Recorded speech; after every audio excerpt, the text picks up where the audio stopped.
Well, that other voice you just heard was good old Mikey from Party Vibez. Welcome to New Noise. Thanks, guys. We're glad you're here. So, first of all, can you tell us about your Party Vibez is a punk band, isn't it? Sometimes a thrash band, depending on what we want to do. Crossover, old school crossover type stuff. Yeah, definitely a bit of that. Got to go into a little specifics. Yeah, a couple of blasts in there, so we'll take a little bit from that. But no, definitely not as brutal as a lot of power violence bands. But yeah, and if they let me have my way, we'll probably have a ballad at some point in time in the future. Yeah. Awesome. Well, what is the Skitzmix 666 split vinyl? That's what you're here today to talk about. It's a release. We release it tomorrow at a show there at the Brunswick Hotel. Just came about where this band from Sydney invited us called Sorcery, who are awesome, and we went up there and just broke down with them. They were kind of like our brother band we discovered from Sydney. So conversations developed and an idea was had. And then a couple of days later, we thought, that's actually still a good idea. Let's put out a record together. And then just like our name, where we're like, oh, yeah, we'll call ourselves Party Vibez until we figure out a better name. And then a couple of years later, didn't bother Still thinking Party Vibez, yeah. Exactly. Like, yeah, we'll call it Skitzmix 666. And then it's now pressed and printed and says Skitzmix 666 on the front of it. Well, hell yeah. So, Come true. are Sorcery punk rock as well, or Nah, they're more straight up thrash metal. straight up thrash metal? Nice. Well, on the 25th of this month at the Brunswick Hotel in Brunswick, your show with Sorcery. So, what can concert goers expect from this awesome gig? Circle pits, stage dives, a bit of finger pointing, if that's your cup of tea. There's a whole bunch of bands in the state as well, like one of our mates' bands from Brisbane called Scumguts. They'll be there as well. That's an awesome name, Scumguts. Awesome band too, so they're all coming down for it. And another band, Poverotti, which is like the poor version of Pavarotti. All right, so we discussed on there that you're not going to talk about the lyrical content of Mr. 38, but what can you tell us about, maybe how it came together, the song itself, the riffs and everything? It started off as like a real simple riff, and we're like, no, that's not good enough, and we kind of like kicked it around a little bit, and then I missed out on a practice one time, and I came back, and then they'd written the whole song, and I was like, that's actually awesome. And so we had that song there written. And yeah, kind of put some blasts in there. I wrote a stupid story about a real life situation, and here we are again. Awesome. Well, we're going to play Party Vibez right now. Mikey's going to stay with us, and we'll continue talking after we play. Mr. 38, you're listening to New Noise on Sin.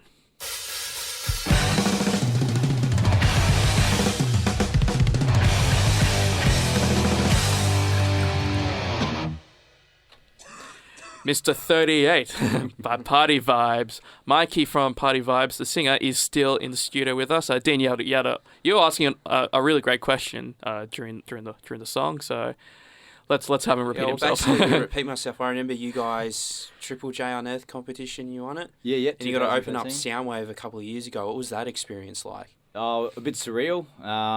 Like the bass player got the actual call first, and it was just like a call at 10 o'clock in the morning, and he just ignored it. Yeah. And then it rang. He's like, "Who's trying to call me? Jeez, I don't know anyone." Out of all people, it's the bass player. And he answered the call, and he thought it was one of his mates, just like trolling him or something. Exactly. And he's like, "Oh," but then it kept on going, and they telling him everything there, and he's like, "Oh," and then all of a sudden, I'm at work at the same time, and he sends messages to everyone, and I'm stuck at work, or I can't like leave work, but I really want to talk about this, and it was a kind of a bit of excited day to kind of still have to do my job at work, but just wanting to be like, screw this, I'm just going to leave. Yeah. And you got to maybe meet a few people, because that was the biggest Soundwave like in history, right? There was Metallica, there was Linkin Park, Perfect Circle.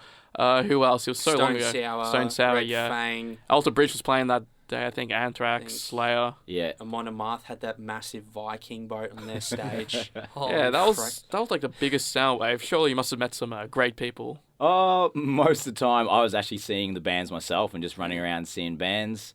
And taking advantage of the free food and also some of the other benefits of being backstage. So, yeah, it was one of those things where I figure, if I got something to say to them, I'll say to it. But most of the time, the conversation, you've probably been in that position where you go, I really like your music. And then you go, oh, yeah, okay, cool, thanks, man. That's about it. Yeah, exactly, that's it.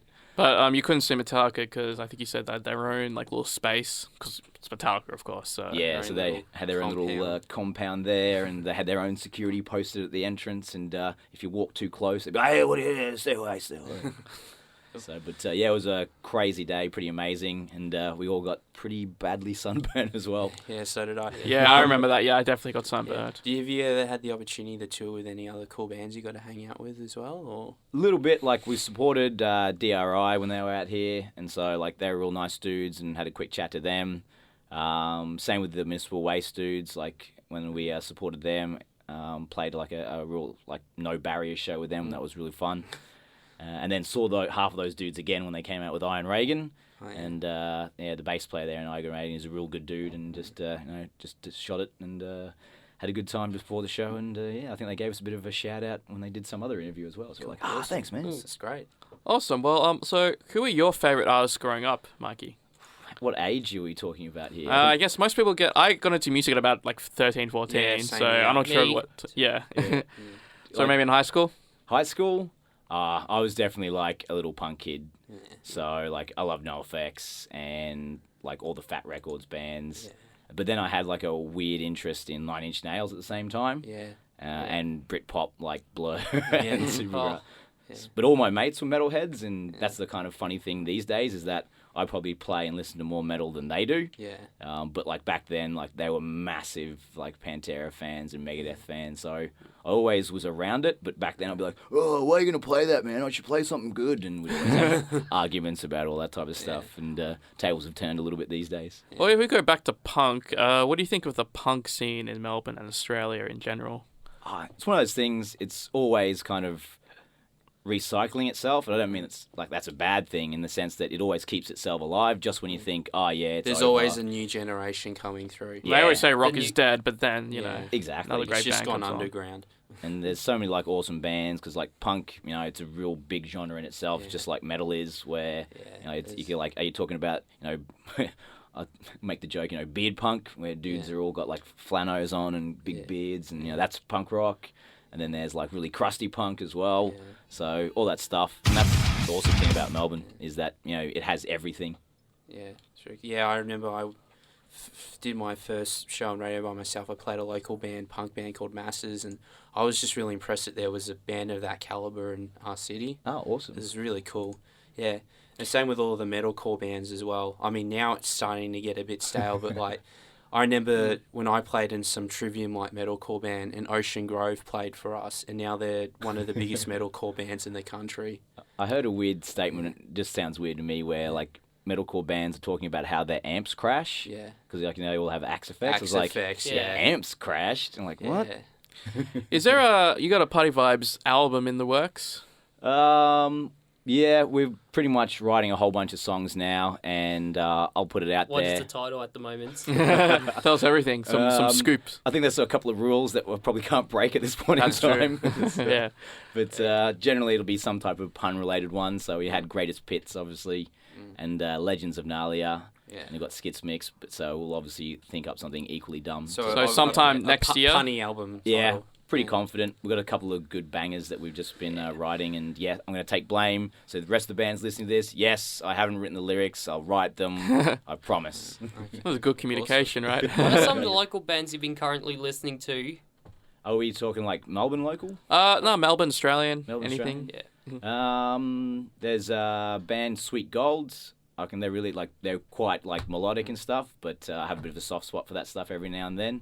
So they're like a punk band, but with a lot of melody, and the dude can sing, and awesome stuff. Then they've just started. Sorcery, they've just started as well, and they're awesome. We're just like, we heard their side of the split, and like, this is embarrassing. We've been blown off our side of the split. So they're like, I love those dudes. I'm trying to think of who else I've been listening to a lot lately. No, I'm blanking, but those are the definitely two that come to my mind. That's fine. Well, thanks very much, Mikey, for coming to visit us at New Noise on the Moshpit on Sin.